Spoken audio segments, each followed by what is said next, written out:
Welcome to The Explainer. Today, we're digging into the incredible story of an institution that, for centuries, was the intellectual center of the world, the ancient University of Nalanda. So, when you think of the world's greatest universities, what names pop into your head?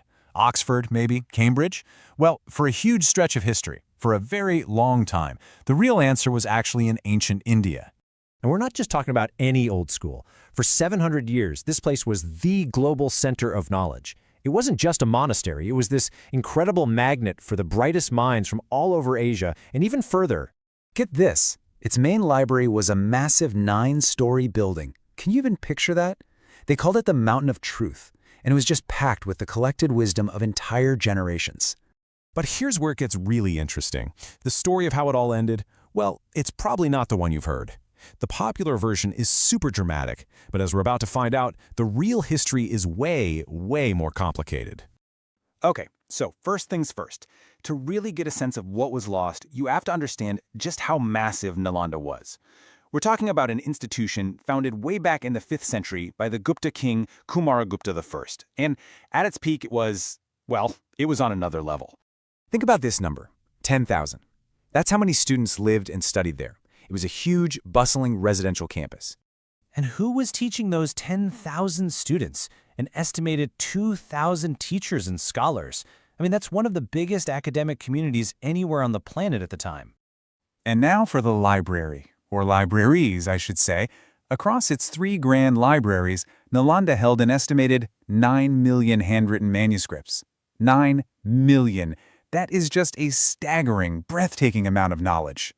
And you might think, oh, it was a monastery, so it was all religious studies, right? Nope, not at all. The curriculum was unbelievably diverse. Sure, there was Mahayana Buddhism, but they also taught logic, grammar, medicine like Ayurveda, math, astronomy, even law, political science, and metallurgy. The whole shebang, all taught in Sanskrit. All right, so now let's get to the story that everyone thinks they know. The one event that has come to define Nalanda for most people. Its violent, dramatic end. This right here. This is the main piece of evidence. It's an account from a 13th century Persian historian, Minhaj-e-Siraj. It's the source everyone points to. He writes about the Turkic general Bakhtiar Khilji attacking a fort and killing everyone inside. And he calls the inhabitants brahmanas with shaved heads, which, sounds a lot like he was describing Buddhist monks and maybe just got the term wrong. And from that one account, this huge story grew. The popular version is that Khilji, out of pure jealousy and religious fervor, just torched the great library. The legend says it burned for 3 months. Can you imagine? That this single act plunged the whole region into an intellectual dark age, with the smoke from all those millions of books clouding the sky for months on end. It's a powerful story for sure, but is it true? When you actually go back and look at what the earliest sources say, things start to get a little murky. So let's unravel this mystery. So, let's put the popular myth right next to the actual evidence. The story we all know says Khilji destroyed Nalanda around 1193. But when you read that original text from Minhaj-e-Siraj, he never mentions Nalanda, not once. He says Khilji attacked the Fort of Bihar. And guess what? Scholars are pretty sure that wasn't Nalanda, but another monastery nearby called Odantapuri.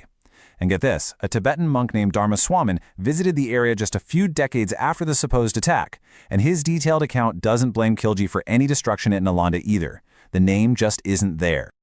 Okay, so this is the big question, right? If it wasn't this one single dramatic attack that destroyed Nalanda, then what happened? Look, a story about a foreign invader is simple, it's powerful, it's easy to tell. But the real story that historians now piece together is, well, it's a lot less dramatic. It was a slow, gradual decline that started long before any invaders showed up. So it really wasn't one thing, but a combination of factors. First, the money started drying up. The local king started funding newer, rival universities. Naturally, those new, shiny institutions started pulling scholars and students away from Nalanda. And then there were problems from within. Some accounts suggest that things got a little too comfortable. Maybe some corruption crept in, and they lost the support of the local people. And here's a wild one. Other Tibetan stories from later on do talk about a big fire, but they don't mention Khilji. They tell this crazy story about 2 angry beggars who used some kind of magic ritual to set the library ablaze. So the physical place faded away. It was eventually abandoned and fell into ruin. But And this is so important. The knowledge that was born there, it wasn't completely lost. You see, as the university declined, monks and scholars fled, and they took what they could with them. They carried these precious surviving manuscripts to places like Tibet and Nepal. So the ideas of Nalanda were kind of like seeds, carried on the wind, taking root in new places and continuing to shape philosophy and learning for hundreds of years. For almost 800 years, Nalanda was just gone. It lay in ruins, basically forgotten by the world. But an idea that powerful, a legacy that big, it doesn't just disappear forever. And just look at this journey back. After being abandoned around the year 1200, it took until 1861 for an archaeologist to finally identify the ruins, actually using the diaries of ancient Chinese travelers to find the spot. That discovery eventually led, in 2010, to the Indian Parliament passing an act to re-establish the university. And just recently, in 2024, a brand new, modern Nalanda University campus was inaugurated right near the ancient site. This quote from India's Prime Minister Narendra Modi just sums it up perfectly. Fire can burn books, but it cannot destroy knowledge. I mean, that's the whole lesson of Nalanda, isn't it? The buildings crumbled, the manuscripts were lost, but the actual pursuit of knowledge, the idea of Nalanda, that's something that can't be destroyed. And that really makes you think, doesn't it?